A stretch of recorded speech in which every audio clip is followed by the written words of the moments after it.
John Besh does the appetizer from Abita Springs, Louisiana.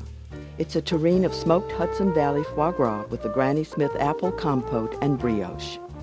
Vincent Guerithault prepares the main course from Phoenix, Arizona. It's a clever presentation of sauteed lobster pieces and saffron cream sauce in a potato.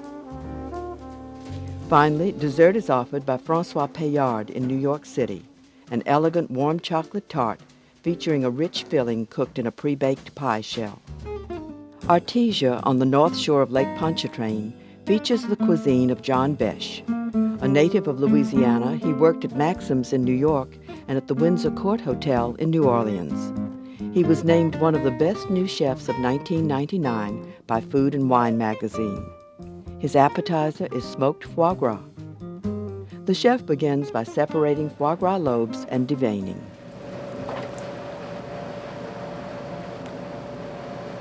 I like simple preparations with the foie gras. It's a very rich product that lends itself to many complex preparations. When completed, the foie gras is seasoned.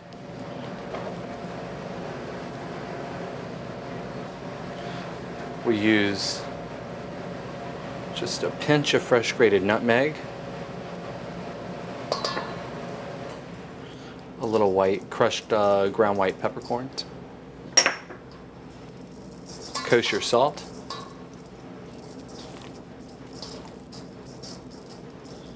I like to use my hands so that I can feel any remaining veins and remove them. Then we'll marinate this with a nice Armagnac. The chef prepares a stovetop smoker. Pour it into a pie tin. I normally use a smoker setup, basically of any sort of hotel pan with applewood chips. Applewood, pecan, cherry, any sort of hardwood, fruit wood will work great. Then I place over that perforated pan, my foie gras,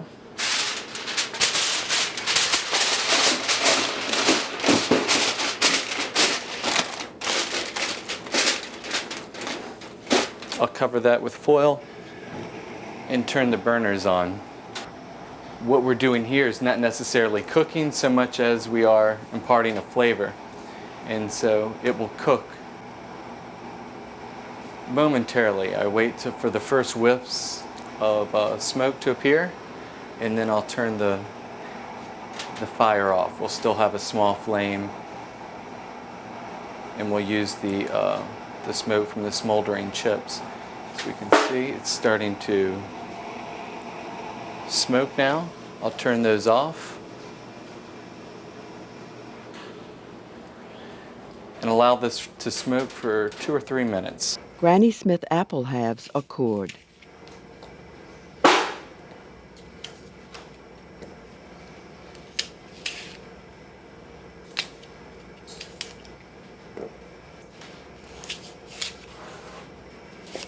I don't want to slice the apples too thin, as I want them to be identifiable after we cook them.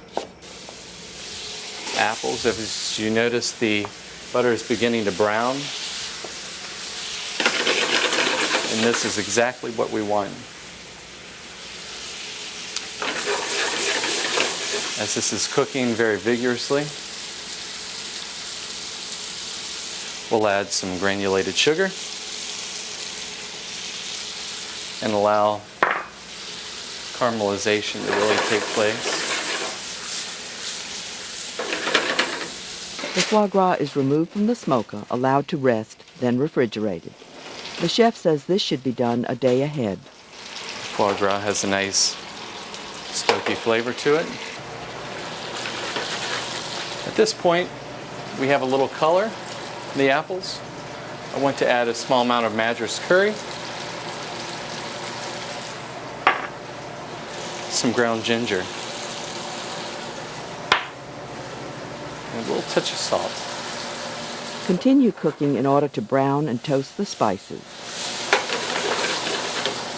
Using a double layer of plastic wrap, the chef fashions a roulade out of the foie gras.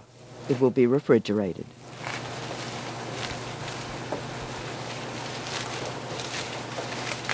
We'll roll the foie gras in with the plastic.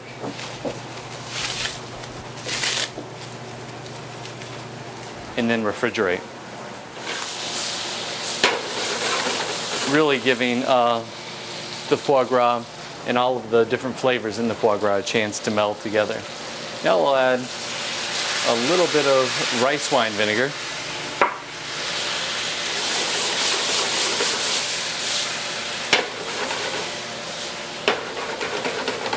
And that will add real sweet and sour complexity to the dish. A slice of brioche is cut. It will be buttered and toasted in a sauté pan. And if the brioche didn't have enough butter, we'll add a little more to get a good toasted crust on the brioche. Here you see the rich caramel.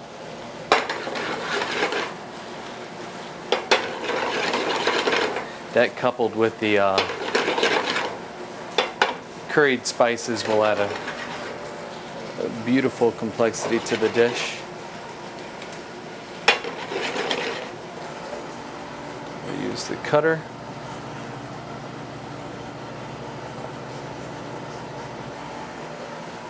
And at this time, we'll just remove these from the heat and allow them to cool to serve the foie gras.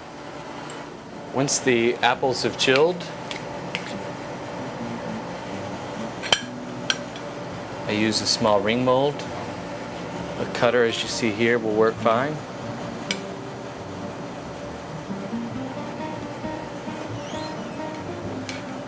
I use this to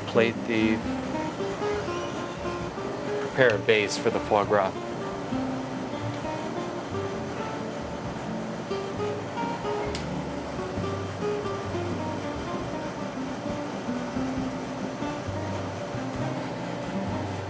Slice a generous portion.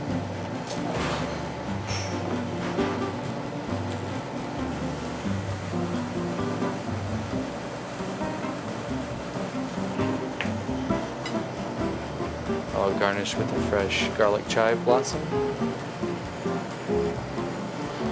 This is a mixture of, this is just a reduction of balsamic vinegar. It adds a beautiful sweet and sour flavor to the dish. And sprinkle the foie gras with some large or some coarse ground sea salt, some gros sel de mer. And that's our Terrine Hudson Valley foie gras with Granny Smith apples, brioche, and balsamic vinegar.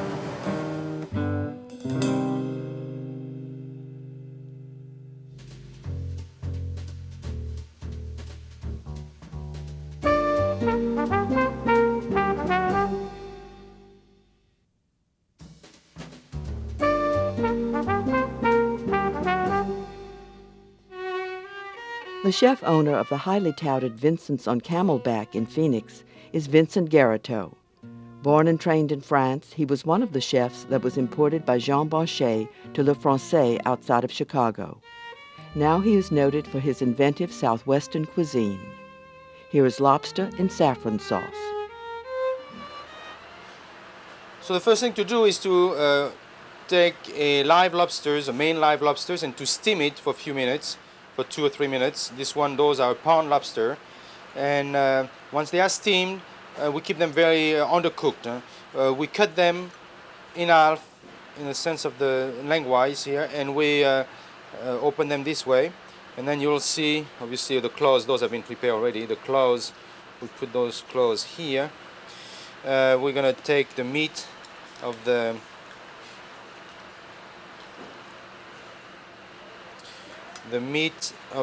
tail here out. We're going to saute the lobsters for a few minutes here.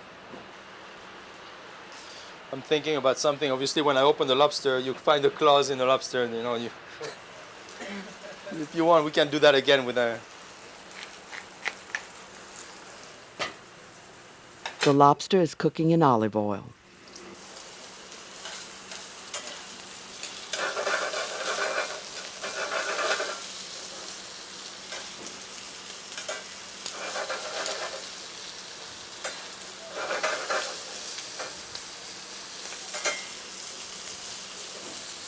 Those lobsters don't need much cooking. I mean, it's obviously it's been steamed for 3 or 4 minutes, and then we're going to saute them for another 2 minutes, and they'll be very tender.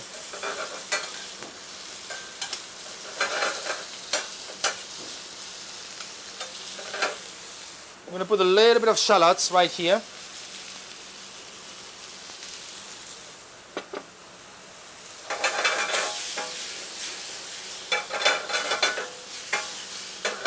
A little bit of white wine.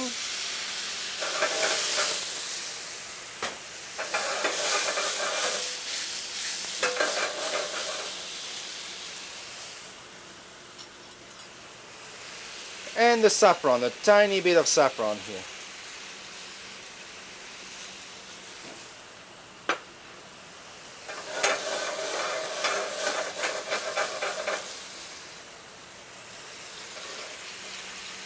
The cream.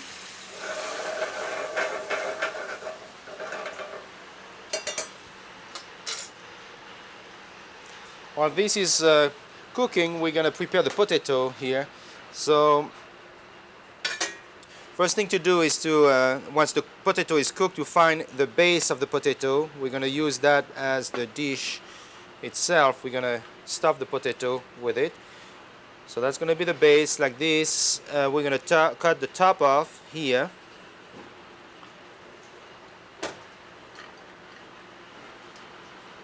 And we're going to remove, with a little teaspoon, we're going to remove the inside of the potato.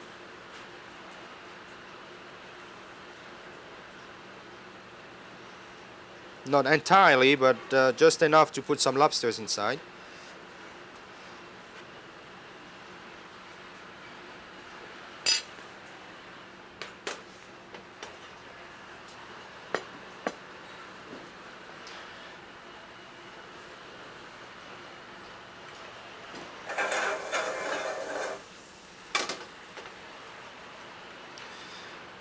What I'm going to do is I'm going to stick a little bit of the lobster here.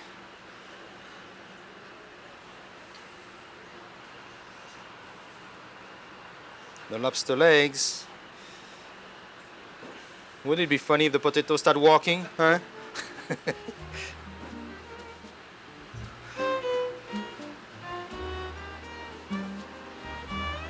we go.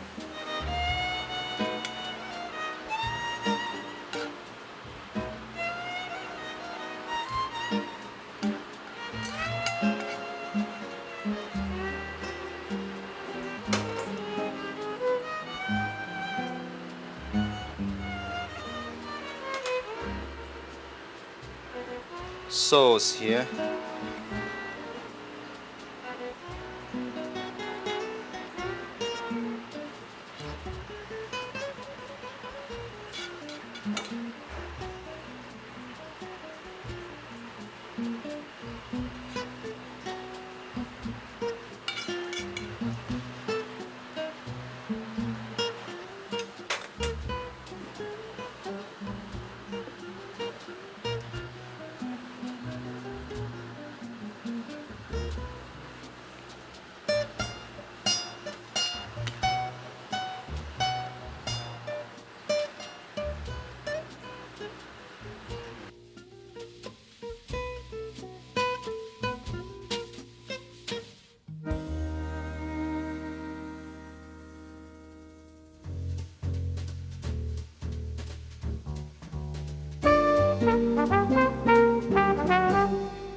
Francois Payard's namesake Patisserie and Bistro in New York City took off immediately.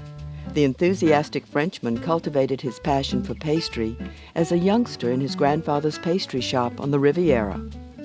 In 1995, the Beard Society named him Pastry Chef of the Year. Now his warm chocolate tart. The chef rolls out some sweet pastry dough. What we want like a 1/4 inch thick. Voila. You see? The dough on each direction is like a 1/4 inch thick. What we do now, we may put some that into the dough. Then this may help to relieve the steam. Over here, I have a ballonless ring. I already add a little bit of butter on the side of the ring. The butter may help to don't stick. Sorry, it may help the dough to stick to the ring, sorry. Over here, I may roll out the dough, and you see, I upside down the dough. If I upside down the dough, it's because I want the little holes for the steam go beyond the bottom, then the steam, may come out from the tart. Now what we do very slowly, we bring the dough to the bottom of the ring. Voila. And with the rolling pin, you may cut all the excess. Now you remove the size. And now what we do is very simple. Make sure you sprinkle a little bit more the dough, the bottom of the table. And we may, with the finger, start to raise the size of the dough. Now you have to make sure your finger is going down to the bottom of the ring. It's very important because if you don't have a beautiful edge, you take a parchment paper and a tray, you slide the tart shell inside, and we may bake. We may bake for light brown color. It may take approximately like 12 to 15 minutes, 380 degrees Fahrenheit. Let's see. You see, it's light brown, the edges are perfect, and it's cooked to the bottom of it. Now you have to make sure for this tart the dough is well cooked, because after, what we may do, our filling may bake for 6 minutes, but don't be enough to bake the tart. Now we may do our filling. For the filling, it's very simple. We have the heavy cream over here and the milk. What we do, we may bring the heavy cream and the milk to a boil. Vanilla pulp is added. Voila.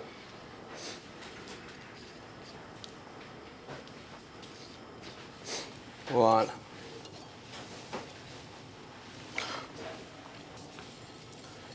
When the milk and the cream is boiling, we may pour over the chocolate.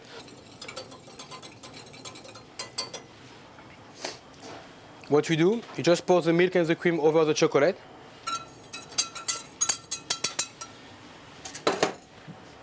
You may remove our vanilla beans. And you see, because the drops melt very quickly, it's just enough to melt the drops. You may leave 2 seconds. Over here, I have my egg yolks. The egg yolk has to be whisked. You see, it's a very simple recipe. This recipe I used to make in the restaurant sometime, and I used to serve warm with hazelnut ice cream, and it's great. It's almost like a souffle, almost. Just stir the milk, the cream, and the chocolate. The beaten yolks are added to the chocolate.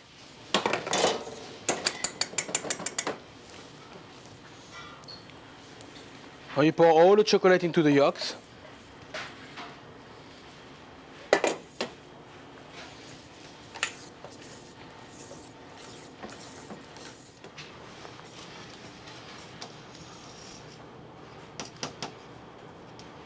Voila.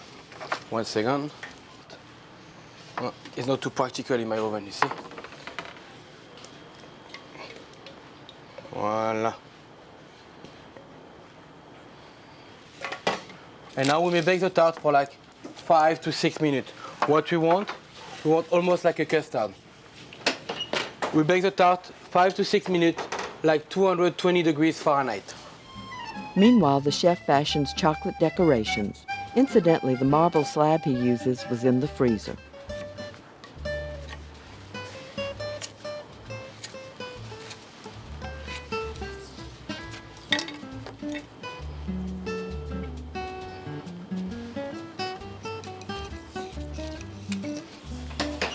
what we want at this point, we just want to allow the tart to cool down 2 minutes. Alors, the great idea about this tart is, or you can eat the tart when it's warm, like this one, or you can allow the tart to cool down. If you have a kid, you know, you can have the tart, you know, for afternoon. Voilà. But if you like to eat warm, you know, you just can serve in the restaurant and cut it. Alors, you just slide the cardboard on the bottom of it. Voilà.